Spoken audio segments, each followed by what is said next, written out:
Bonjour à tous, c'est Emmanuel, j'espère que vous allez bien et nous nous retrouvons aujourd'hui pour un petit soin autour du discernement.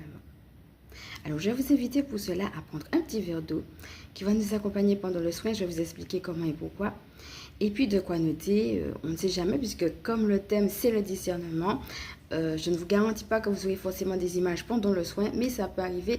Et donc, si vous éprouvez le besoin de noter ce qui sera spontanément venu après le soin, que vous puissiez déjà l'avoir. Donc, je vous laisse prendre tout ça, mettre sur pause et puis revenir tranquillement.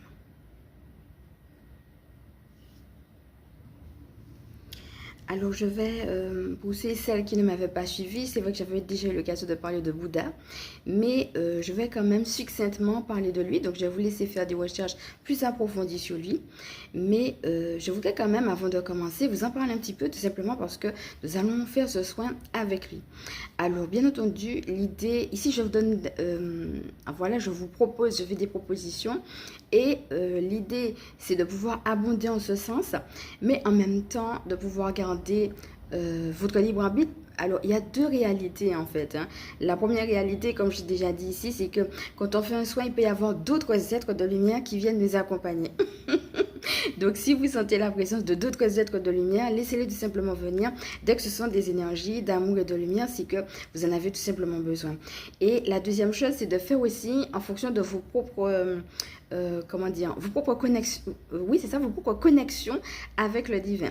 Donc pourquoi pas, hein, c'est une proposition Bouddha, je vais vous expliquer pourquoi. C'est-à-dire que je prends la personne qui me vient déjà et puis qui me semble le plus approprié par rapport à ce qu'on va travailler.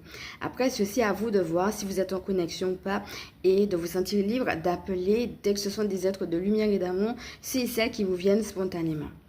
Alors, je vais quand même préciser que la dernière fois, en canalisation avec l'archange Raphaël, on avait dit aussi, pour celles qui avaient un problème de santé, un ange est à vos côtés pour vous aider à entendre et à suivre votre guidance. Donc, souvenez-vous, je ne sais pas si entre hier et aujourd'hui, vous avez déjà peut-être pu connecter.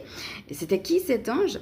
Donc, pour celles qui ont déjà vu, et qui ont des problèmes de santé, ça serait bien aussi, en plus de Bouddha par exemple, eh bien d'appeler cet ange-là pour le soin discernement.